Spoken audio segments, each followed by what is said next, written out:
PTC channel ਤੇ ਇਨਫੋਕਸ programme ਦੇ ਵਿੱਚ ਤੁਹਾਡਾ ਸਾਰਿਆਂ ਦਾ ਨਿੱਘਾ ਸਵਾਗਤ।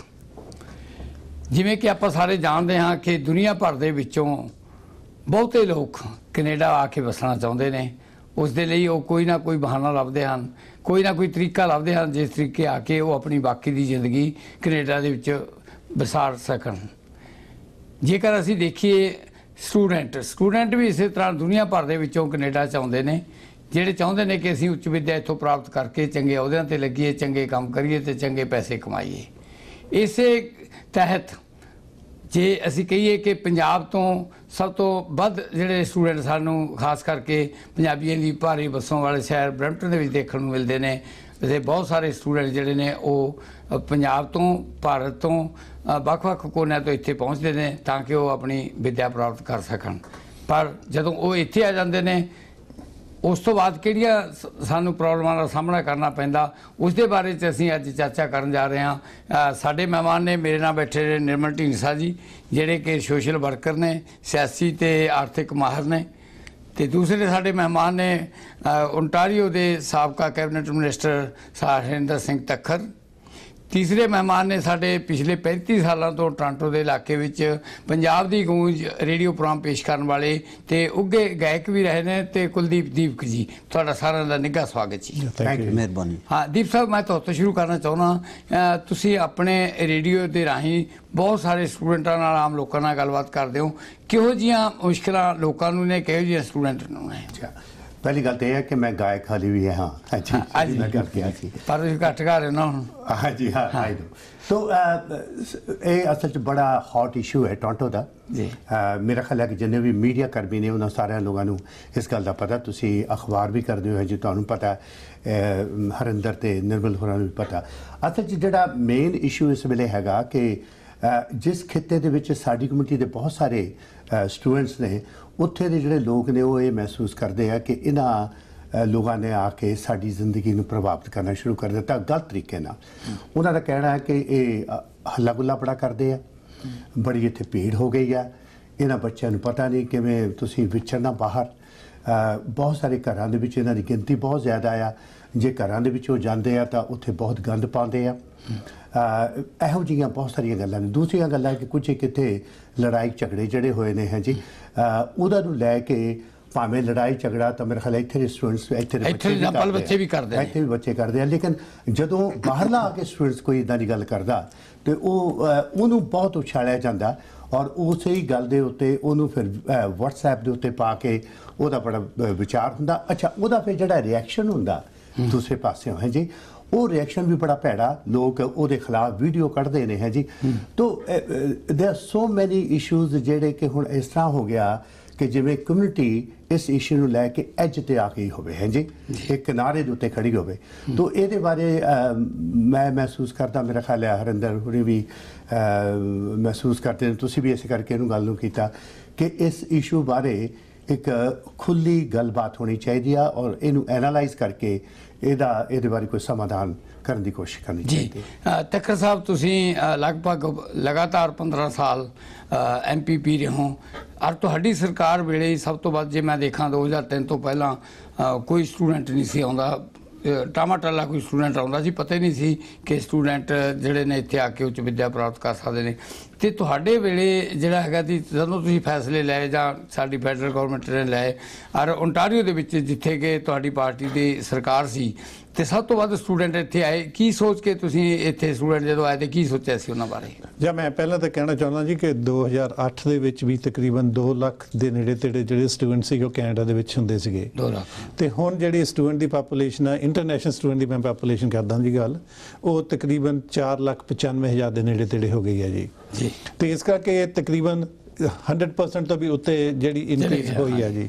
ਉਹਦੇ ਕਈ ਕਾਰਨ ਸੀਗੇ ਜੀ। ਇੱਕ ਤੇ ਕਾਰਨ ਇਹ ਆ ਕਿ ਸਾਡੀ ਜਿਹੜੀ ਪਾਪੂਲੇਸ਼ਨ ਆ ਉਹਦੇ ਵਿੱਚ ਕੋਈ ਖਾਸ ਇਨਕਰੀਜ਼ ਨਹੀਂ ਹੋ ਰਹੀ। ਕੈਨੇਡਾ ਦੀ ਜਿਹੜੀ ਪਾਪੂਲੇਸ਼ਨ ਆ ਜੀ, ਜੇ ਤੁਸੀਂ ਡੈਥਸ ਦੇਖ ਲਓ, ਬਰਥਸ ਦੇਖ ਲਓ, ਤਾਂ ਤਕਰੀਬਨ ਨੈਟ ਇਨਕਰੀਜ਼ ਸਾਲ ਵਿੱਚ 100,000 ਦੇ ਨੇੜੇ ਤੇੜੇ ਹੁੰਦੀ ਆ। ਅਤੇ ਦੂਸਰਾ ਇਹ ਸੀਗਾ ਜੀ, ਜਿਹੜੀ ਸਾਡੀ ਪਾਪੂਲੇਸ਼ਨ ਆ ਏਜ ਹੋ ਰਹੀ ਆ, क्योंकि ਜਦੋਂ ਵੀ ਆਪਾਂ ਵੀ ਜਿਹੜੇ 70 72 ਦੇ ਆਏ ਹਾਂ ਜੀ ਤਕਰੀਬਨ ਸਾਰੇ ਰਿਟਾਇਰ ਹੋਣੇ ਵਾਲੇ ਆ ਇਸ ਕਰਕੇ ਸਾਨੂੰ ਯੰਗ ਬੰਦਿਆਂ ਦੀ ਲੋੜ ਸੀਗੀ ਜੀ ਯੰਗ ਸਟੂਡੈਂਟਸ ਦੀ ਲੋੜ ਸੀਗੀ ਇਸ ਕਰਕੇ ਇੰਟਰਨੈਸ਼ਨਲ ਸਟੂਡੈਂਟ ਦੀ ਇੱਕ ਤੇ ਇੱਕ ਕਾਰਨ ਸੀਗਾ ਜੀ ਦੂਸਰਾ ਇਹ ਆ ਜੀ ਕਿਉਂਕਿ ਸਾਰੇ ਜਿਹੜੇ ਬਜਟਸ ਆ ਉਹ ਕਾਫੀ ਪ੍ਰੈਸ਼ਰ ਦੇ ਥੱਲੇ ਆ ਤੇ ਐਜੂਕੇਸ਼ਨ ਸਿਸਟਮ ਨੂੰ ਚਾਲੂ ਰੱਖਣ ਦੇ ਲਈ ਇਹ ਵੀ ਲੋੜ ਸੀਗੀ ਕਿ ਥੋੜੀ ਬਹੁਤੀ ਇਹਦੇ ਵਿੱਚੋਂ ਇਨਕਮ ਆਵੇ ਜੀ ਮੈਂ ਤੁਹਾਨੂੰ ਉਹਦਾ ਥੋੜਾ ਜਿਹਾ ਦੱਸਣਾ ਚਾਹੁੰਦਾ ਕਿ 2008 ਦੇ ਵਿੱਚ ਤਕਰੀਬਨ $8 ਬਿਲੀਅਨ ਦੀ ਕੰਟਰੀਬਿਊਸ਼ਨ ਸੀਗੀ ਜੀ ਇੰਟਰਨੈਸ਼ਨਲ ਸਟੂਡੈਂਟਸ ਦੀ ਕੈਨੇਡਾ ਦੇ ਵਿੱਚ ਤੇ ਉਹ ਮੇਰੇ ਖਿਆਲ ਵਿੱਚ ਵੱਧ ਕੇ ਜੀ ਇਸ ਵੇਲੇ 20 ਬਿਲੀਅਨ ਤੋਂ ਵੀ ਉੱਤੇ ਹੋ ਗਈ ਆ ਤੇ ਜੇ ਤੁਸੀਂ ਦੇਖੋ ਵੀ ਅੰਟੇਰੀਓ ਦੇ ਵਿੱਚ 40% ਸਟੂਡੈਂਟ ਅੰਟੇਰੀਓ ਦੇ ਵਿੱਚ ਆਉਂਦੇ ਆ ਜੀ 40 ਤੋਂ ਵੀ ਜ਼ਿਆਦਾ ਇਹਦਾ ਮਤਲਬ 8 ਬਿਲੀਅਨ 9 ਬਿਲੀਅਨ ਦੇ ਨੇੜੇ ਤੇੜੇ ਜਿਹੜਾ ਰੈਵਨਿਊ ਆ ਅੰਟੇਰੀਓ ਦੇ ਵਿੱਚ ਆਉਂਦਾ ਫੀਸਸ ਦੇ ਵਿੱਚ ਅਕਮੋਡੇਸ਼ਨ ਦੇ ਵਿੱਚ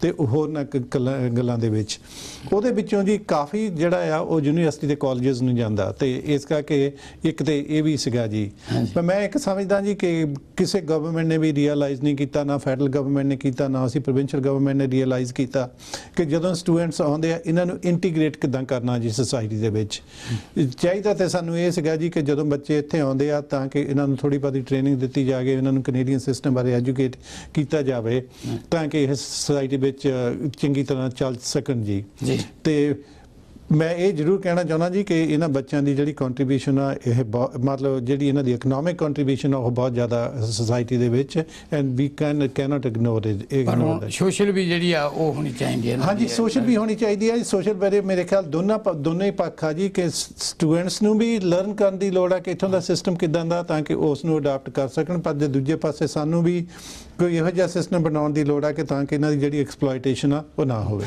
ਅੱਛਾ ਢੀਂਡਸਾ ਸਾਹਿਬ ਜੇ ਆਪਾਂ ਦੇਖੀਏ ਜਦੋਂ ਵੀ ਕਿਸੇ ਪਰਿਵਾਰ ਦੇ ਵਿੱਚ ਕੋਈ ਫਰਜ਼ ਕਰੋ ਨਵੀਂ ਕੋਈ ਲੜਕੀ ਆਉਂਦੀ ਆ ਕੋਈ ਮੁੰਡਾ ਵਿਆਹ ਕੇ ਲਿਆਉਂਦਾ ਜਾਂ ਕੋਈ ਇੰਡੀਆ ਤੋਂ ਉਹ ਉਸ ਘਰ ਦੇ ਵਿੱਚ ਜਿਹੜੇ ਆ ਲੜਕੀ ਕੋਈ ਵਿਆਹ ਕੇ ਲੈ ਕੇ ਆਉਂਦੀ ਆਪਣੇ ਹਸਬੈਂਡ ਨੂੰ ਲੈ ਕੇ ਆਉਂਦੀ ਅਸੀਂ ਕੀ ਕਰਦੇ ਆ ਉਹਨਾਂ ਨੂੰ ਹਰ ਇੱਕ ਚੀਜ਼ ਦੱਸਦੇ ਆ ਕਿ ਕਿੱਥੋਂ ਸੜਕ ਕ੍ਰਾਸ ਕਰਨੀ ਆ ਕਿਵੇਂ ਕਰਨਾ ਕਿਹੜੇ ਰੂਲ ਨੇ ਕਿਸ ਤਰੀਕੇ ਨਾਲ ਰੂਲ ਨੇ ਕੀ ਤੁਹਾਡੇ ਖਿਆਲ ਦੇ ਵਿੱਚ ਜਿਹੜੇ ਸਟੂਡੈਂਟ ਆ ਰਹੇ ਨੇ ਤੇ ਉਹ ਉੱਥੇ ਸਕੂਲਾਂ ਦੇ ਵਿੱਚ ਕਿਉਂਕਿ 10+2 ਕਰਕੇ ਆਉਂਦੇ ਨੇ ਕਾਲਜ ਵੀ ਨਹੀਂ ਗਏ ਹੁੰਦੇ ਬਹੁਤੇ ਉਹ ਸਿੱਧਾ ਇੱਥੋਂ ਆ ਜਾਂਦੇ ਜਦੋਂ ਇੱਥੇ ਆ ਕੇ ਦੇਖਦੇ ਨੇ ਉਹ ਵਧੀਆ ਮਾਹੌਲ ਵਧੀਆ ਬਹੁਤ ਸਾਰੀ ਵੱਡੀ ਆਜ਼ਾਦੀ ਕੋਈ ਬਹੁਤਾ ਕਰਦਿਆਂ ਡਰ ਨਹੀਂ ਕੁਛ ਨਹੀਂ ਕਰਦਾ ਦੂਰ ਆ ਕੇ ਕੀ ਤੁਹਾਡੇ ਖਿਆਲ ਦੇ ਵਿੱਚ ਉਹਨਾਂ ਨੂੰ ਕਿਵੇਂ ਸਿੱਖਿਆ ਦੇਣੀ ਚਾਹੀਦੀ ਮੈਂ ਇਹ ਸਮਝਣਾ ਕਿ ਇਹ ਅਨਪਲੈਨਡ ਹੋਇਆ ਸਭ ਕੁਝ ਕੈਨੇਡੀਅਨ ਸਰਕਾਰ ਦਾ ਵੀ ਕੋਈ ਐਕਸਪੀਰੀਅੰਸ ਨਹੀਂ ਸੀ ਕਿਉਂਕਿ ਜਿਹੜੇ ਪਿਛਲੀ ਡਿਵੈਲਪਮੈਂਟ ਹੋਈਆਂ ਪਿਛਲੀ ਜਿਹੜੇ ਹੁਣ ਆਰਗੂਮੈਂਟ ਹੋ ਰਿਹਾ ਉਹ ਇਹ ਕਹਿ ਰਹੇ ਆ ਕਿ ਸਭ ਤੋਂ ਬਿਗੇਸਟ ਹਿੱਸਾ ਇਮੀਗ੍ਰਾਂਟਸ ਆ ਕੈਨੇਡਾ ਦੀ ਇਕਨੋਮੀ ਵਿੱਚ ਸੋ ਉਹ ਇਕਨੋਮੀ 'ਚ ਬਿਗੇਸਟ ਪਲੱਸ ਇਹ ਕਹਿ ਰਿਹਾ ਪਾਪੂਲੇਸ਼ਨ ਜਿੱਦਾਂ ਤਖਰ ਸਾਹਿਬ ਨੇ ਕਿਹਾ ਪਾਪੂਲੇਸ਼ਨ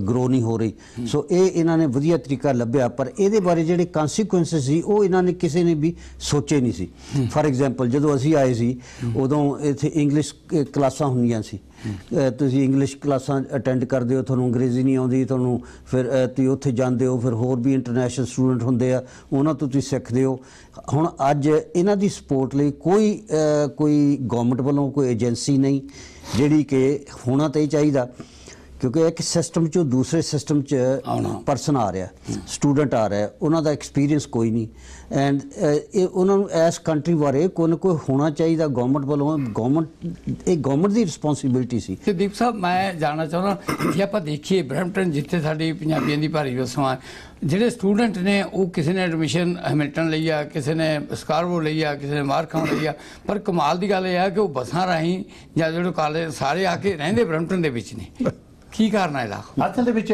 ਉਹ ਤੇ ਇਹ ਆਂਦਾ ਕਿ ਜਿਵੇਂ ਤੁਹਾਨੂੰ ਪਤਾ ਪਹਿਲਾਂ ਜਦੋਂ ਅਸੀਂ ਇਮੀਗ੍ਰੈਂਟ ਵੀ ਇੱਥੇ ਆਏ ਸੀ ਉਹ ਸਭ ਤੋਂ ਪਹਿਲਾਂ ਤੇ ਡਾਊਨਟਾਊਨ ਰਹਿਣ ਲੱਗੇ ਉਸ ਤੋਂ ਬਾਅਦ ਫਿਰ ਬੋਲਟਨ ਜਾ ਗਏ ਹੈ ਜੀ ਜਰਾੜ ਤੇ ਜਾਂਦੇ ਹੁੰਦੇ ਸਾਰੇ ਜਰਾੜ ਤੇ ਜਾਂਦੇ ਹੁੰਦੇ ਸੀ ਜੀ ਤੋਂ ਇਸੇ ਤਰ੍ਹਾਂ ਮੇਰਾ ਖਿਆਲ ਹੈ ਕਿ ਉੱਥੋਂ ਜਦੋਂ ਵੀ ਕੋਈ ਆਉਂਦਾ ਉਹਨਾਂ ਦੀਆਂ ਮੋਸਟਲੀ ਰਿਸ਼ਤੇਦਾਰੀਆਂ ਇਸ ਖਿੱਤੇ 'ਚ ਕਿਉਂਕਿ ਸਾਡੀ ਗਿਣਤੀ ਇਸ ਖਿੱਤੇ 'ਚ ਬਰੈਂਪਟਨ ਦੇ ਹਿੱਸੇ 'ਚ ਬਹੁਤ ਹੈ ਜੀ ਔਰ ਉਸੇ ਕਰਕੇ ਜਦੋਂ ਇਹ ਬੱਚੇ ਵੀ ਆਉਂਦੇ ਫਿਰ ਉਹਨਾਂ ਨੂੰ ਜਾਣਨ ਵਾਲੇ ਵੀ ਇਸ ਏਰੀਏ 'ਚ ਰਹਿੰਦੇ ਹੁੰਦੇ ਆ ਜੀ तो मोस्टली और दूसरी गल ये भी है मेरा ख्याल है कि अपनी कम्यूनिटी के जोड़े लोग ने वो कई बारी जिहदी एक्सप्लॉयटेशन की असीं गल करते सी वो फिर तुहानूं घरां दे विच एक तो वध रहण दी भी इजाजत दिंदे आ 2 4 5 10 इत्थे तक भी पता लगा कि ये तो वध भी है जी तो ये सारियां चीज़ां मद्देनज़र रख के जिहड़े बच्चे ने फिर वो इत्थे ही आउंदे पर मेरा ख्याल है कि ਬਰੈਂਪਟਨ ਦੇ ਵਿੱਚ ਜਿਹੜੇ ਸਟੂਡੈਂਟਸ ਜ਼ਿਆਦਾ ਨੇ ਉਹ ਬਰੈਂਪਟਨ ਦੇ ਵਿੱਚ ਮੇਰੇ ਖਿਆਲ ਸ਼ਰਡਨ ਕਾਲਜ ਵਗੈਰਾ ਦੇ ਵਿੱਚ ਜਾਂਦੇ ਆ ਜੀ। ਕਾਲਜ ਵੱਖ-ਵੱਖ ਨੇ, ਫਿਰ ਵੀ ਜਿਹੜੇ ਰਹਿੰਦੇ ਆ ਕੇ ਸਟੂਡੈਂਟ ਇੱਥੇ ਨੇ। ਆਪਣੀ ਗੱਲਬਾਤ ਇਸੇ ਤਰ੍ਹਾਂ ਜਾਰੀ ਰਹੇਗੀ। ਸਮਾਂ ਹੋ ਗਿਆ ਇੱਕ ਬ੍ਰੇਕ ਦਾ। ਬ੍ਰੇਕ ਤੋਂ ਬਾਅਦ ਅਸੀਂ ਹੁਣੀ ਵਾਪਸ ਮੁੜਦੇ ਹਾਂ।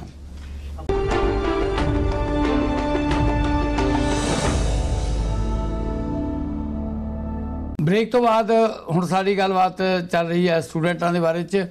ਤੱਖਰ ਸਾਹਿਬ ਜੇ ਆਪਾਂ ਦੇਖੀਏ, ਸਰਕਾਰਾਂ ਨੇ ਚਾਹੇ ਫੈਡਰਲ ਗਵਰਨਮੈਂਟ ਸੀ ਚਾਹੇ ਪ੍ਰੋਵਿੰਸ ਸੀ, ਉਹਨਾਂ ਨੇ ਇੱਕ ਆਪਣਾ ਬਿਜ਼ਨਸ ਇਹ ਦੇਖਿਆ ਕਿ ਸਾਡੇ ਕੋਲ ਪੈਸਾ ਆਵੇਗਾ, ਪਰ ਉਹਨਾਂ ਨੇ ਇਹ ਤਾਂ ਨਹੀਂ ਦੇਖਿਆ ਜਿਹੜੇ ਸਟੂਡੈਂਟ ਆ ਰਹੇ ਨੇ ਉਹਨਾਂ ਨੂੰ ਅਸੀਂ ਖਾਸ ਕਰਕੇ 에ਅਰਪੋਰਟ ਦੀ ਟ੍ਰੇਨਿੰਗ ਦਈਏ ਕਿ ਇੱਥੇ ਕਿਹੜੇ ਰੂਲ ਨੇ, ਕਿਸ ਤਰੀਕੇ ਦੇ ਰੂਲ ਨੇ, ਕਿਵੇਂ ਇੱਥੇ ਰਹਿਣਾ ਤੇ ਕਿਵੇਂ ਤੁਸੀਂ ਜਿਹੜਾ ਹੈਗਾ ਬਿਹੇਵੀਅਰ ਕਰਨਾ। ਦੂਜਾ ਇਸੇ ਤਰ੍ਹਾਂ ਕਾਲਜਾਂ ਵਾਲੇ, ਤੁਸੀਂ ਪੀਰੀਅਡ ਐਜੂਕੇਸ਼ਨ ਬੋਰਡ ਦੇ ਵੀ ਚੇਅਰਮੈਨ ਰਹੇ ਹੋ, ਤੇ ਉਹਨਾਂ ਦੇ ਵਿੱਚ ਜਦੋਂ ਵੀ ਤੁਸੀਂ ਕਿਸੇ ਵੀ ਸਕੂਲ ਦੇ ਵਿੱਚ ਬੱਚਿਆਂ ਨੂੰ ਸਟੂਡੈਂਟ ਨਵੇਂ ਆਉਂਦੇ ਦੱਸਦੇ ਨੇ, ਤੇ ਇਹਦੇ ਬਾਰੇ ਤੁਹਾਨੂੰ ਲੱਗਦਾ ਨਹੀਂ ਕਮੀ ਮਹਿਸੂਸ ਰਹੀ? ਜੋ ਮੈਂ ਸਮਝਦਾ ਜੀ ਕਿ ਜਿਹੜੀ ਗਵਰਨਮੈਂਟ ਸੀਗੀ ਉਹ they could have done a better job.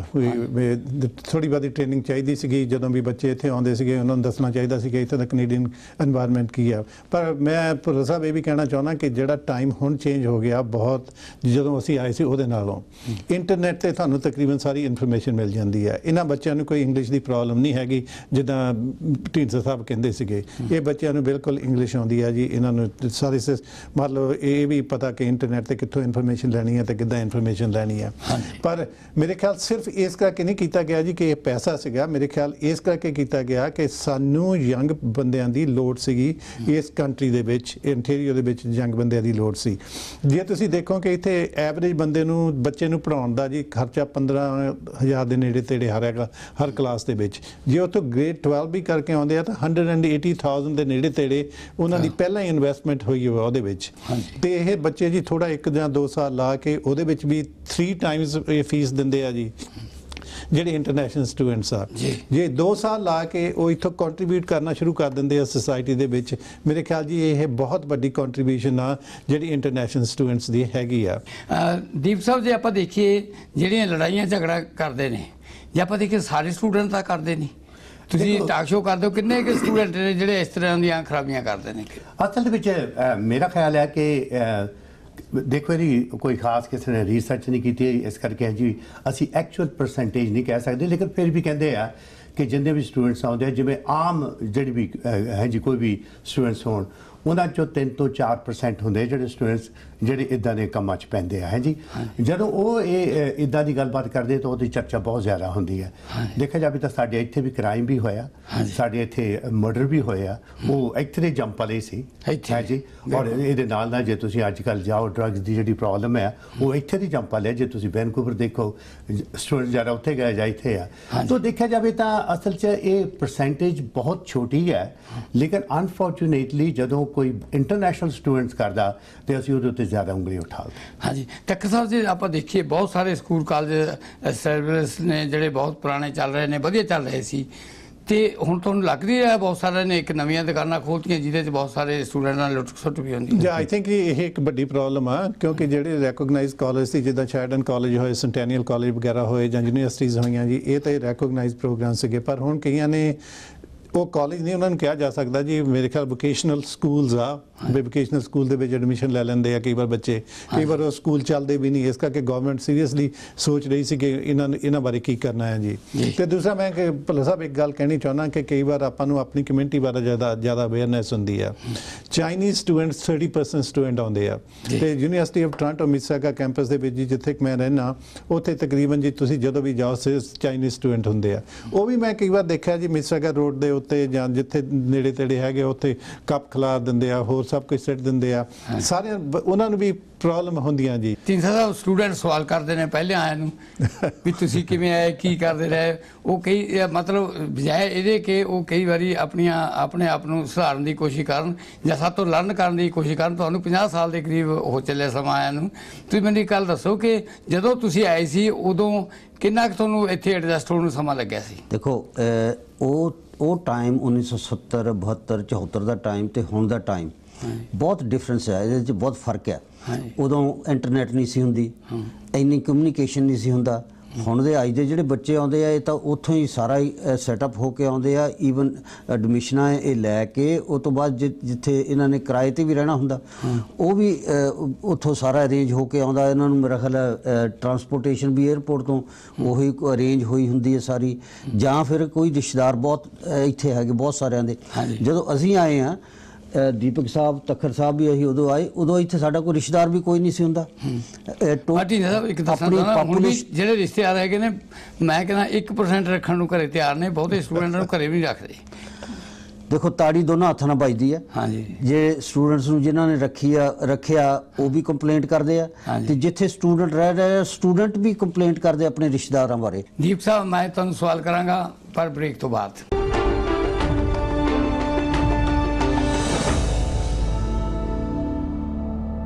Break ਤੋਂ ਬਾਅਦ ਇੱਕ ਵਾਰ ਫਿਰ ਅੱਜ ਨਾਲ ਸਾਡੀ ਗੱਲਬਾਤ ਹੋ ਰਹੀ ਹੈ। ਸਟੂਡੈਂਟ ਜਿਹੜੇ ਇੰਟਰਨੈਸ਼ਨਲ ਸਟੂਡੈਂਟ ਖਾਸ ਕਰਕੇ ਪੰਜਾਬ ਤੋਂ ਸਾਡੇ ਕੈਨੇਡਾ ਦੇ ਵਿੱਚ ਆਏ ਨੇ। ਵਿਸ਼ੇਸ਼ ਕਰਕੇ ਅਸੀਂ ਗੱਲ ਕਰ ਰਹੇ ਹਾਂ ਪੰਜਾਬੀਆਂ ਦੀ ਭਾਰੀ ਵਸੋਂ ਵਾਲੇ ਸ਼ਹਿਰ ਜਿਵੇਂ ਬਰੈਂਪਟਨ ਆ ਉੱਥੋਂ ਦੀ, ਅਤੇ ਮੇਰੇ ਨਾਲ ਗੱਲਬਾਤ ਕਰ ਰਹੇ ਨੇ ਨਿਰਮਲ ਢੀਂਡਸਾ ਜੀ, ਹਰਿੰਦਰ ਤੱਖਰ ਜੀ, ਅਤੇ ਉਹਨਾਂ ਦੇ ਨਾਲ ਕੁਲਦੀਪ ਦੀਪ ਜੀ।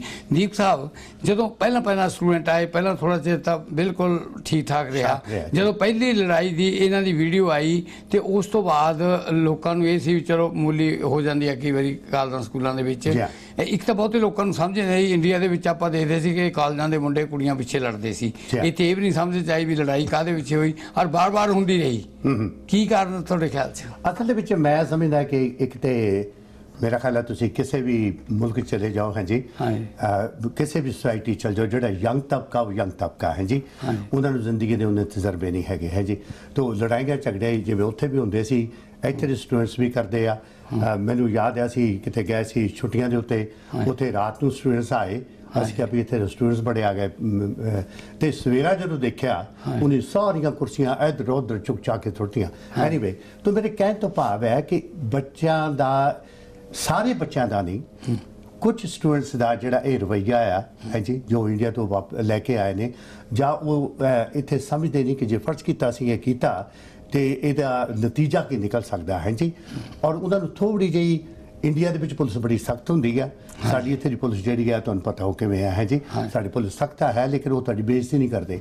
ਤਾਂ ਉਹ ਜਿਹੜੀ ਨਰਮੀ ਕਹਿ ਲਓ, ਨਰਮੀ ਵਰਗਾ ਲੱਗਦਾ ਕੁਛ ਹੈ ਜੀ, ਉਹਨੂੰ ਦੇਖ ਕੇ ਮੇਰਾ ਖਿਆਲ ਹੈ ਕਿ ਸਟੂਡੈਂਟਸ ਵਨ ਆਫਟਰ ਅਦਰ ਹੈ ਜੀ, ਇਹ ਜਿਹੜੀਆਂ ਲੜਾਈਆਂ ਹੋ ਰਹੀਆਂ ਲੇਕਿਨ ਇਹ ਬੜੀਆਂ ਮੰਦਭਾਗੀਆਂ ਨੇ ਹੈ ਜੀ। ਔਰ ਖਾਸ ਤੌਰ 'ਤੇ ਜਦੋਂ ਉਹਦੀਆਂ ਵੀਡੀਓਜ਼ ਆਉਂਦੀਆਂ ਤੇ ਬਜਾਏ ਕਿ ਉਹ ਤੋਂ ਸਬਕ ਸਿੱਖਿਆ ਜਾਏ, ਔਰ ਇਹ ਵੀ ਸਾਨੂੰ ਪਤਾ ਲੱਗਾ ਕਿ ਪੁਲਿਸ ਨੇ ਉਹਨਾਂ ਨੂੰ ਕੁਝ ਕਿਹਾ ਨਹੀਂ, ਸਟੂਡੈਂਟਸ ਲੜੇ, ਉਹਨਾਂ ਨੂੰ ਥੋੜਾ ਜਿਹਾ ਵਾਰਨਿੰਗ ਦੇ ਕੇ ਛੱਡ ਦਿੱਤਾ। ਤਾਂ ਮੇਰਾ ਖਿਆਲ ਹੈ ਕਿ ਸਾਡੇ ਇੱਥੇ ਲਾਅ ਦੇ ਵਿੱਚ ਵੀ ਥੋੜਾ ਜਿਹਾ ਕੁਛ ਇਹਦੇ ਬਾਰੇ ਹੋਣਾ ਚਾਹੀਦਾ। ਤੱਖਰ ਸਾਹਿਬ, ਜੇ ਆਪਾਂ ਦੇਖੀਏ ਹੁਣ ਸਿਟੀ ਦੇ ਵਿੱਚ ਜਿਹੜਾ ਹੈਗਾ, ਜਦੋਂ ਵੀ ਕਾਲਜਾਂ ਦੇ ਵਿੱਚ ਯੂਨੀਵਰਸਿਟੀਆਂ ਇੱਥੇ ਆਪਣੇ ਬੱਚੇ ਜਿਹੜੇ ਲੜਾਈਆਂ ਕਰਦੇ ਨੇ ਹੋਰ ਕਰਦੇ ਨੇ, ਇਹ ਤੁਸੀਂ ਹੁਣ ਕੈਬਨਿਟ ਮਿਨਿਸਟਰ ਵੀ ਰਹੇ ਹੋ, ਇਹ ਡਿਊਟੀ ਉਹਨਾਂ ਨੂੰ ਕੰਟਰੋਲ ਕਰਨ ਦੀ ਕਾਲਜ ਦੀ ਆ ਜਾਂ ਪ੍ਰੋਵਿੰਸ ਦੀ ਗੌਰਮੈਂਟ ਦੀ ਆ ਜਾਂ ਫੈਡਰਲ ਗੌਰਮੈਂਟ ਦੀ ਆ ਜਾਂ ਸਿਟੀ ਦੀ ਆ ਜਾਂ ਪੁਲਿਸ ਦੀ ਆ, ਕਿਹਦੀ ਜ਼ਿਆਦਾ ਜ਼ਿੰਮੇਵਾਰੀ ਹੈ? ਐਕਚੁਅਲੀ ਜੀ ਜੇ ਤਾਂ ਕੋਈ ਇਨਸੀਡੈਂਟ ਹੁੰਦਾ ਕਾਲਜ ਦੇ ਵਿੱਚ ਜਾਂ ਯੂਨੀਵਰਸਿਟੀ ਦੇ ਵਿੱਚ ਤਾਂ ਜਿਹੜੀ ਕਾਲਜ ਤੇ ਯੂਨੀਵਰਸਿਟੀ ਦੀ ਅਥਾਰਟੀਜ਼ ਆ ਉਹਨਾਂ ਦਾ ਫਰਜ਼ ਬਣਦਾ ਜੀ ਵੀ ਉਹਨੂੰ ਹੈਂਡਲ ਕਰਨ ਦਾ।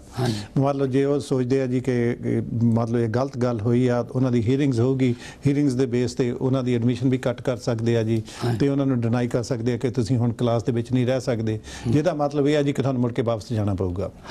ਅੱਛਾ, ਜੇ ਬਾਹਰਲੇ ਪਾਸੇ ਕਿਤੇ ਹੋਈ ਹੈ ਜੀ ਤਾਂ ਜਿਹੜੀ ਸਿਟੀ ਦੀ ਪੁਲਿਸ ਆ ਉਹਦੀ ਰਿਸਪੌਂਸਿਬਿਲਿਟੀ ਆ, ਜੇ ਹਾਈਵੇ ਦੇ ਹੋਈ ਆ ਤਾਂ ਇੰਟੀਰੀਅਰ ਪ੍ਰੋਵਿੰਸ਼ੀਅਲ ਪੁਲਿਸ ਦੀ ਰਿਸਪੌਂਸਿਬਿਲਿਟੀ ਆ, ਡਿਪੈਂਡ ਕਰਦਾ ਜੀ ਕਿੱਥੇ ਹੁੰਦਾ। ਪਰ ਮੈਂ ਸਮਝਦਾ ਜੀ ਕਿ ਬੱਚਿਆਂ ਨੂੰ ਵੀ ਇਹ ਸਮਝਣ ਦੀ ਲੋੜ ਆ ਕਿ ਜੇ ਉਹਨਾਂ ਨੇ ਇੱਥੇ ਇਮੀਗ੍ਰੇਸ਼ਨ ਲੈਣੀ ਆ, ਇਸੇ ਮਕਸਦ ਦੇ ਨਾਲ ਇੱਥੇ ਆਏ ਆ, ਤਾਂ ਇਹ ਜ਼ਰੂਰੀ ਆ ਜੀ ਕਿ ਉਹ ਇਹ ਸੋਚ ਲੈਣ ਕਿ ਇੱਥੇ ਦੇ ਜਿਹੜੇ ਲਾਜ਼ ਆ ਉਹਨਾਂ ਨੂੰ ਫਾਲੋ ਕਰਨਾ ਪੈਣਾ। ਜੇ ਅਸੀਂ ਲਾਜ਼ ਨੂੰ ਫਾਲੋ ਨਾ ਕੀਤਾ, ਇੱਥੋਂ ਦੇ ਕਾਨੂੰਨਾਂ ਨੂੰ ਫਾਲੋ ਨਾ ਕੀਤਾ, ਤਾਂ ਹੋ ਸਕਦਾ ਨਾ ਤੁਹਾਡੀ ਪੜ੍ਹਾਈ ਪੂਰੀ ਹੋਊਗੀ, ਨਾ ਤੁਹਾਨੂੰ ਇੱਥੇ ਦੀ ਇਮੀਗ੍ਰੇਸ਼ਨ ਮਿਲੂਗੀ। ਇਸ ਕਰਕੇ ਇਹਨਾਂ ਨੂੰ ਇਸ ਬਾਰੇ ਸੋਚਣ ਦੀ ਲੋੜ ਆ ਜੀ।